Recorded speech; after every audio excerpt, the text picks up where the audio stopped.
नाम कौन सा है? सातपुरी कौन सा है? अयोध्या, मथुरा, माया, काशी, कांची, अवंतिकापुरी, द्वारकापुरी, ये 7 धाम है। ये 7 तीर्थ है, मुख तीर्थ। 7 पुरी है, 7 पुरी हम देख लिया। और 4 धाम कौन है वो? उत्तर में बद्रिका धाम, और दक्षिण में रामेश्वरम, पूरब में जगन्नाथपुरी, और पश्चिम में द्वारकापुरी। यही 4 धाम है। और संत पलटू साहब ने कहा कहीं चले गए, 7 पुरी हम देखा चारों धाम, देखा चारों धाम सबन में पाथर पानी, पत्थर और पानी के सिवा कुछ नहीं। जो बात भगवान श्री कृष्ण कर रहे हैं अर्जुन से, वही बात संत पलटू साहब ने भी कहा। इसलिए कहा कीर्तानी तोय पानी देवान पाषाण मृण्मयान योगिनो न प्रपद्यन्ते आत्मज्ञान परायण। फिर ऊपर आइए तो श्लोक को फिर क्या कहते हैं? आहार निंद्रा भय मैथिंच समान में तत् पशु भी नराणाम ज्ञानम नराणाम अधिकम विशेषो ज्ञाने नहीं ना पशु भी समाना। आदमी 4 ही काम में लगा रहता है, आहार, निंद्रा, भय, मैथुन। ये 4 काम मनुष्य भी करे, और ये 4 काम पुरुष और कौन पशु भी करे, तो क्या हो जाएगा? समान में तत्। ये मनुष्य रहते भी पशु तुल्य ही है। क्यों? वो 4 पैर रखता है फिर भी वही काम करता है। आप 2 पैर 2 हाथ रखते हैं फिर भी वही काम करते हैं। समान में तत् पशु भी न। पशु से ऊपर कैसे उठेंगे? पशु से श्रेष्ठ कैसे होंगे? ज्ञानम नराणाम अधिकम विशेषो ज्ञाने नहीं ना पशु भी समान। जब अपने आप में ज्ञान उपार्जन करें तो ज्ञान आपको हो जाएगा। कौन ज्ञान? क्षेत्र और क्षेत्रक का ज्ञान, शरीर और शरीरी का ज्ञान। ये ज्ञान जब आपको हो जाएगा तब आप पशु से ऊपर उठ गए, नहीं तो पशु तुल्य ही है। भगवान श्री कृष्ण कहते हैं ऐसे ज्ञान का उपार्जन कहाँ होगा? तीर्थ में जाकर के, मंदिर में जाकर के। बोले तो कहाँ पर जाके होगा? सत्संग यज्ञ में आने से होगा। इसलिए कहते हैं। अब सुनिए जरा सा, टाइम अधिक हो गया है। भगवान श्री कृष्ण जो सबसे पहला श्लोक कहा, मुहूर्तमपि यो गच्छे न साग्रे मनसा सह सर्वं तरति पापानां तस्य जन्म शतार्जितम्। हे अर्जुन, तुम्हारे ऊपर जो पाप की पोटली है, तो अर्जुन को तो माध्यम बना रहे हैं। कहा किसको रहे हैं? हम लोगों के ऊपर पाप की पोटली है। संत कबीर साहब ने भी कहा, सुकिरत कर ले नाम सुमिर ले को जाने कल की जगत में खबर नहीं फल की। झूठ कपट करी माया जोड़ी न बात करें छल की। अब पाप की पोट धरे सिर ऊपर किस विधि वो हल की। जगत में खबर नहीं पड़ती। नहीं, ये पाप की पोटली जो हम लोगों के सिर पर है कैसे हल्का होगा? भगवान श्री कृष्ण कहते हैं जो मुहूर्त मपी यो गच्छे न साग्रे मनसा सा, जो मुहूर्त भर भी यानी कुछ काल भी। ऐसे मुहूर्त कितना मिनट का होता है? मुहूर्त सुरेश बाबू मरवा पर बैठलिए तो यो मुहूर्त के नहीं जाने। कितना मिनट का मुहूर्त? 4 बार बाबा जी से जान रहे मरवा पर नहीं बैठे। मुहूर्त कितना मिनट का? 45 से 46 मिनट का एक मुहूर्त होता है। समझ रहे हैं? 45 से 46 मिनट का एक मुहूर्त होता है।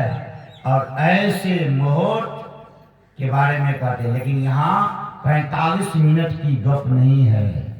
भगवान कहते हैं हे अर्जुन, जो कुछ काल भी मन के सहित जो अपने आप को नासाग्र मिटा रहता है, नासाग्र मिटा रहता है, सैकड़ों जन्मों का किया हुआ पाप उसका नष्ट हो जाता है। देखते हैं पाप नष्ट होने के बहुत उपाय बतलाए हैं संत महात्मा से।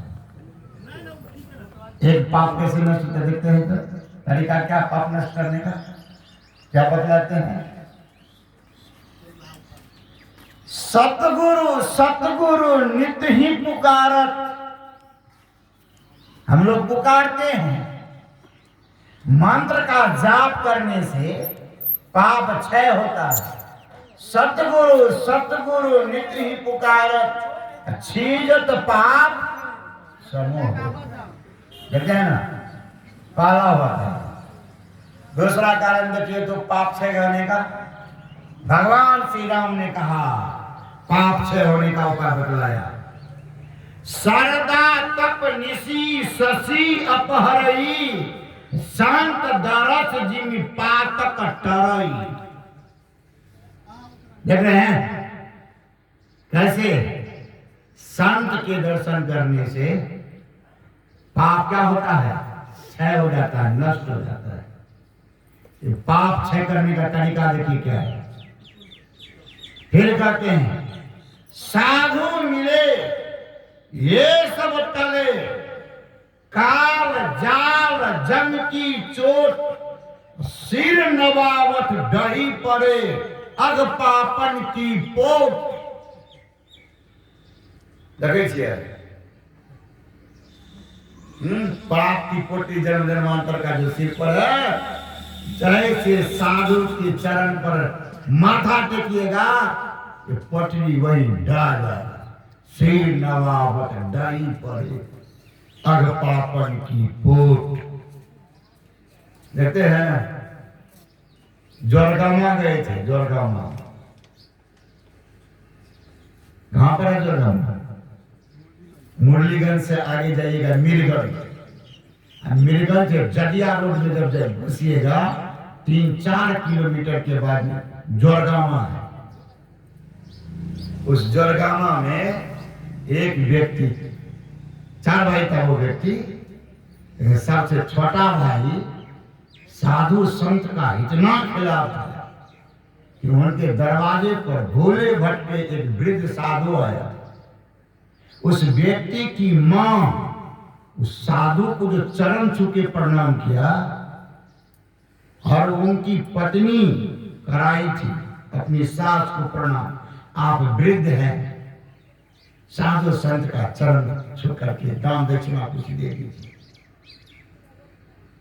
छोटा भाई की पत्नी बोल रही, तो वो माई अपनी सास को लेकर के गई, साधु को प्रणाम करा करके दान दक्षिणा दी। जब उसका पति घर आया,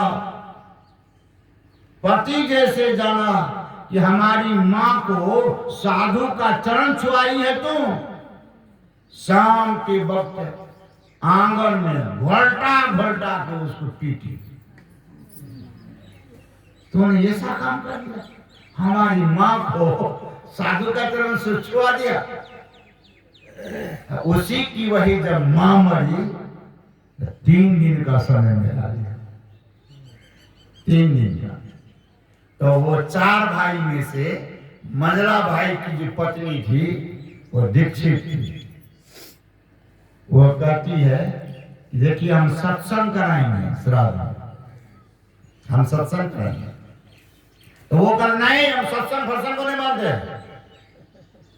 हम नहीं जानते सत्संग, कर्मकांड होगा, सत्संग नहीं मानते हम लोग, सत्संग नहीं करेंगे। तो वो माई बोली अगर आप सत्संग हमको कराने नहीं दीजिएगा तो हमारा जो श्राद्ध में शेयर बनेगा वो हम नहीं देंगे।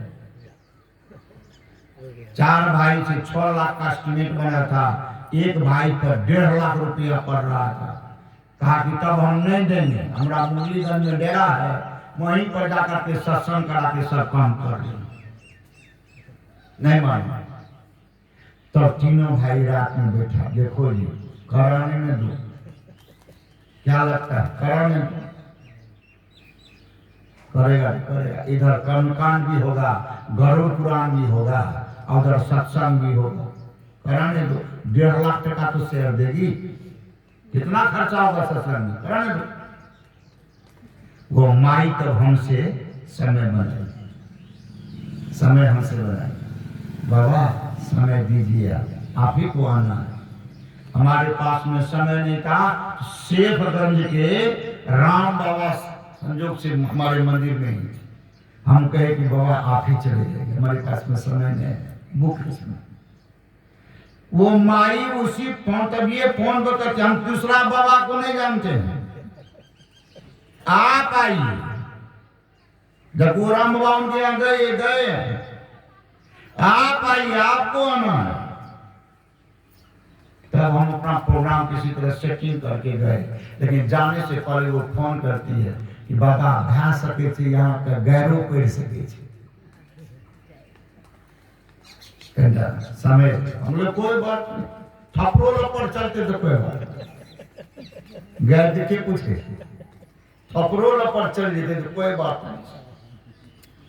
लेकिन अगर समय बने लेते अब बाबा गए तो साथ में अपने ठीक गए, वहां पर फास्ट सेटिंग सत्संग में गए, जब करना शुरू किए 3 आदमी मात्र आया सत्संग में बैठने के लिए, 3 आदमी मात्र आया।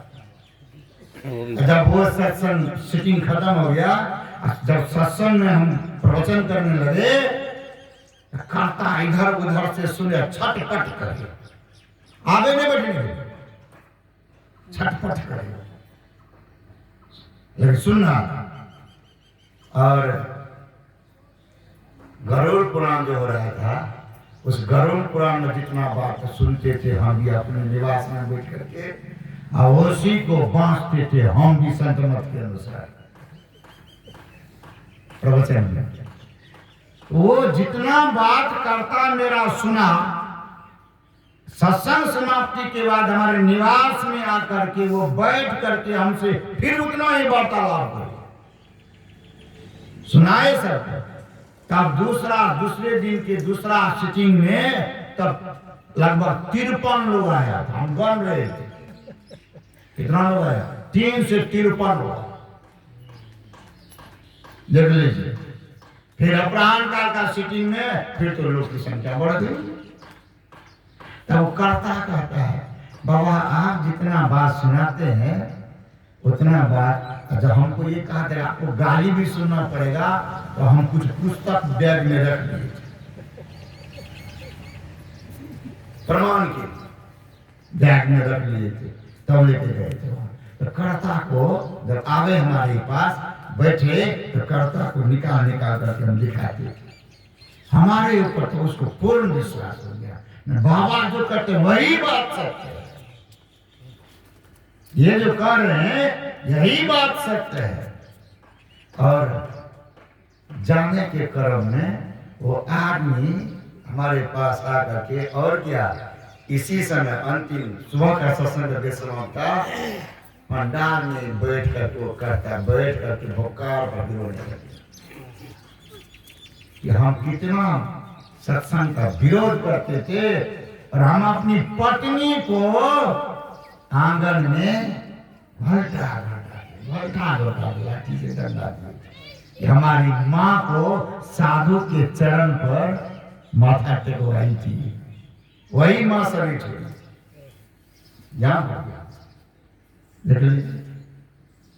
लोग समझता नहीं है, साधु मिले ये सब टले, काल जाल जमती चोट, सिर नवावट ढई पड़े, अग पापन की पोट। संत कबीर साहब ने कहा, पाप करे बिन गति नहीं, पाप करो दिन रैन, कहे कबीर बिचारी के, पाप करो दिन चैन। खूब पाप कीजिए, संत कबीर साहब ने कहा खूब पाप कीजिए, लेकिन लोग समझा, संत कबीर साहब ने क्या कहा, पाप करने के लिए नहीं, 12 बरस बसे कोई साधु के तोला, तो कोई समझे 1 तोला। साधु के वचन को इतना जल्दी समझ लेंगे, बहुत कठिन बात है। संत कबीर साहब ने कहा, सुनो जी, हमने क्या कहा? पाप कैसे लिखते हैं? पो आकर पो पाप, करे को रो आई कर करे। कार्य पाप का पो जो है करे में जोड़ दो, अब पाप को अलग कर दो, तो शब्द क्या बन जाएगा? पाप पकड़। पहले तो आप पाप करे शब्द, अब पाप का पो करे में जोड़ दिए, अब शब्द क्या बन गया? पाप पकड़े। पाप पकड़े बिनु गति नहीं। किसका पाप पकड़े? पाप मतलब पांव। किसका पांव पकड़े? संत का जब तक चरण नहीं पकड़ेंगे, संत का जब तक पांव नहीं पकड़ेंगे, तब तक सदगति मिलने वाली नहीं है। पाप पकड़े बिनु गति नहीं, पाप पकड़े बिन रैन। रात दिन संत के चरण को पकड़िए।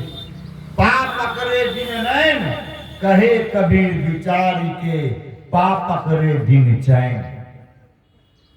तब आपको चैन मिलेगा, तब आपकी सदगति होगी। इसलिए भगवान कहते हैं, जो मुहूर्त मपी, जो मुहूर्त भर भी यानी कुछ काल भी जो मन के साथ न सागर में ठहरता है, उनका सैकड़ों जन्मों का किया हुआ पाप उसका नष्ट हो जाता है। लेकिन ठहरने का प्रयास करेंगे तब है। सागर मही बूंद, बूंद मही सागर। गुरु नानक देव जी महाराज कहते, कवनो बुझे विधि जाने, उत भुत चले आप करी चिन्हे, आप तत्व पहचाने। ऐसा ज्ञान विचारे कोई, तिनसे मुक्ति परम गति होई। अगर आप अपना मुक्ति चाहते हैं तो ऐसा ज्ञान विचारे कोई, तिनसे मुक्ति परम गति होगी। सागर मही बूंद, बूंद मही सागर। दीन मही रैन, रैन मही दीनी। मतलब दीन मही रैन, रैन मही दीनी। पुरुष मही नारी, नारी मही पुरखा। धुनी मही ज्ञान। देखिए तो कितना ज्ञान है। नानक जी महाराज कहते हैं कितना ज्ञान है, लेकिन लोग समझता नहीं है। हमारे गुरु महाराज भी कहते हैं, सूर्य चंद्र घर एके लाओ, सन्मुख दृष्टि जमाई। ब्रह्म ज्योति को करो उजेरो, तो अंधकार मिट जाए। अंधकार मिटने से क्या होता है? गुरु महाराज कुछ लिखे है, भाव प्रकाश मिटा अंधियारी, सुख भयल बहुतेर है। गुरु कृपा की कीमत नहीं, तो मिटल 84 के फेरे। देख रहे हैं ना? इसलिए हमारे गुरु महाराज भी कहते हैं, जहाँ सूक्ष्म ध्वनि आज्ञा आज्ञा चक्र करो डेरा, और सूक्ष्म सुस्मन तिल खिड़की पिल करो पारा। कहाँ पर कहते हैं? ठहराने के लिए अपने मन को उसी में सागर में करते हैं। संत कबीर साहब कहते हैं, एक आश्चर्य हमने ऐसा देखा, बंदर दूहेदार, दूध दही सब खाए के माखन बनारस जाए। कौन हो? कौन बनारस है वो? उस बनारस को देखें आप लोग। उत्तर प्रदेश का बनारस समझते हैं, वो बनारस नहीं है। ये बनारस दूसरा बनारस है, जिसके बारे में याज्ञवल्क्य मुनि ने अत्रि मुनि से कहा, सर्वानिंद्रिय कृतान दोषान वारिकीति तेन वर्णा भवति, सर्वानिंद्रिय कृतान पापान नासीति तेन वर्णा नासी भवति। कथनम चास स्थानम भ्रुवोर मध्य, दोनों आंखों के बीच और नाक का अग्रभाग, इसी को वर्णा और नासी कहते हैं। वरना और नासी से ये शब्द बना वाराणसी, जिसी उसी वाराणसी का अपभ्रंश शब्द है बनारस। अपभ्रंश शब्द है वाराणसी का, अपभ्रंश शब्द क्या है बनारस। इसमें संदेश एक आश्चर्य हमने ऐसा देखा, बंदर दूहे गाय दूध दे सब खाए के माखन बनारस जाए। समय अधिक हो गया नहीं, सौर मंगल भी हो